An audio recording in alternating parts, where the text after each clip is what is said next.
근데 이제 뭐 아무래도 이렇게 생각을 해요. 이제 뭐 베트남 그러면 이제 베트남 높은 임대 수익이다. 그래가지고 이제 투자하시는 분들도 간혹 계시는데 제 경험상으로 2015년에 제가 이제 여기서 외국인들한테 처음 분양을 했었는데 2015년에는 진짜 묻지마 투자예요. 2015년 7월에 딱 됐었을 때 묻지마 투자 그래가지고 상해나 북경에 계신 분들, 특히 중국에 계셨던 분들, 거기서 부동산 맛을 좀 보셨던 분들이 베트남에 엄청나게 투자를 하셨어요. 엄청나게. 근데 그때는 그냥 아파트가 보고 이쁘면 사셨어요. 뭐 임대 수익이 몇 퍼센트 이런 질문을 제가 받아본 적이 없었어요. 그리고 당시에 오셨던 분들이 보통 두 종류신데, 자, 첫 번째는 상해나 부동산에서 부동산을 대박을 터뜨리셔가지고 10배, 20배 막 이렇게 띄운 부동산을 팔고 베트남에 투자하신 거예요. 그런 분들이 계셨고, 두 번째는 살까 말까 재다가 안 사시고 지금 배 아프셨던 분들, 그런 분들이 많이 사셨어요.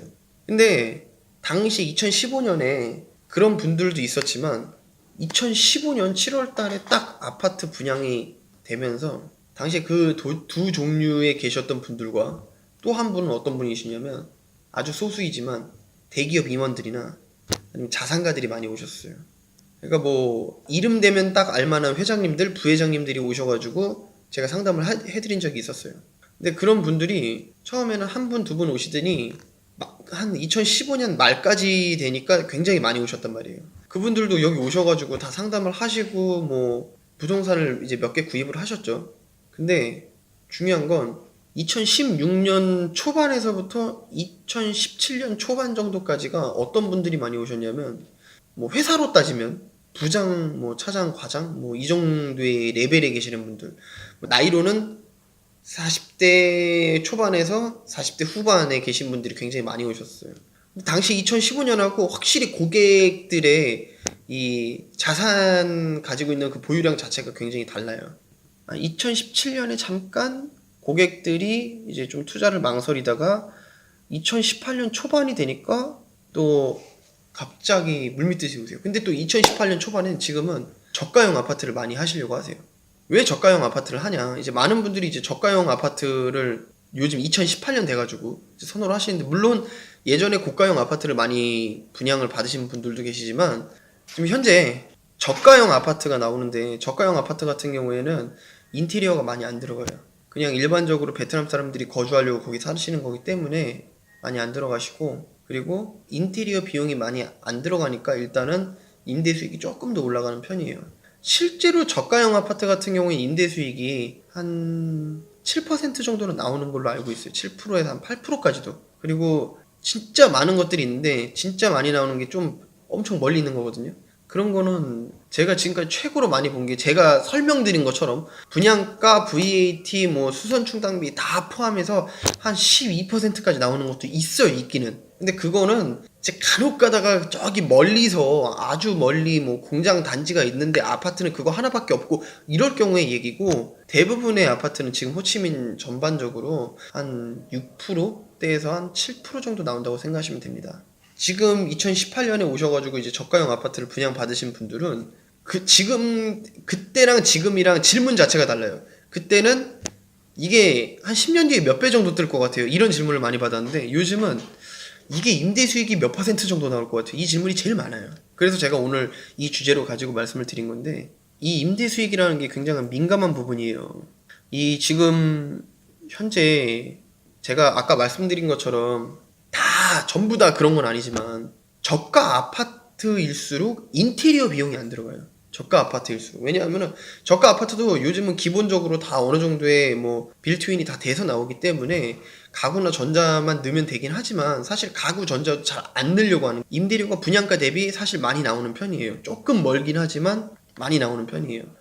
참고로 여기 은행 이율이 뭐 이제 적게 주는 은행 같은 경우에는 한 5.3% 정도 주고, 많게 주는 경우에는 한 7% 정도 줘요, 적금 이자가. 그렇기 때문에 이제 지금 오시는 분들도 임대 수익을 많이 물어보시지만, 사실 저희들이 베트남에 투자하는 이유가 보여요. 한국보단 나서 한국 사람들이 베트남에 투자하는 거잖아요. 그러니까 한국보단 낫다는 거는 예전에 한국처럼 갑자기 부동산이 올라갈 수도 있다는 그런 희망적인 부분을 가지고 투자하는 거기 때문에 시세 차익을 생각을 하고 투자하시는 게 좋으세요. 사실 베트남에서 이제 투자하시는 분들은 자고 일어나면 1,000만 원씩 올라갔다, 뭐 2배 떴다, 3배 떴다, 이런 얘기 듣고 싶어갖고 투자하시는 거예요.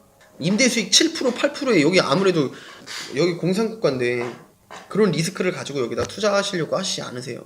그러니까 투자를 하시는 건 맞지만 그 임대 수익보다는 아무래도 시세 차익으로 생각을 해서 시세 차익이 잘 나올 것 같은 아파트를 분양을 받으시는 게 좋습니다. 임대 수익이 잘 나올 것 같은, 그러니까 포커스 자체를 임대 수익으로 맞추게 되면은 임대 수익만 놓고 보셔야 되는 아파트들이 있어요. 그거보다는 차후에 임대 수익보다는 조금 더 시세 차익으로, 내가 돈이 없으면 돈이 없는 대로, 절대 여기는 대출이 안 돼요. 대출이 안 되기 때문에 본인이 가지고 있는 현금을 넣어야 되는데 여유 자금으로 넣어야지. 예를 들어서 뭐 옆에 있는 철순의 아빠가 3억짜리 샀다고 나도 3억짜리 살래 이러면 안 되시는 거예요. 일단은 내가 가지고 있는 돈이 1억 미만이다. 그럼 1억 미만인 아파트들 베트남에 굉장히 많습니다. 1억 미만인짜리 아파트를 사시면 되는 거예요. 굳이 무리해가지고 뭐 한국에서 조금 더 빌려서 뭐 대출을 받아서, 저는 추천드리지 않아요. 있는 거 안에서 투자를 하시는 게 좋지, 굳이 뭔가 대출을 해가지고 한국에서 끌어와서 뭐, 이거는 반대하는 입장이고. 물론 저희 부동산 하시는 분들도 그래요.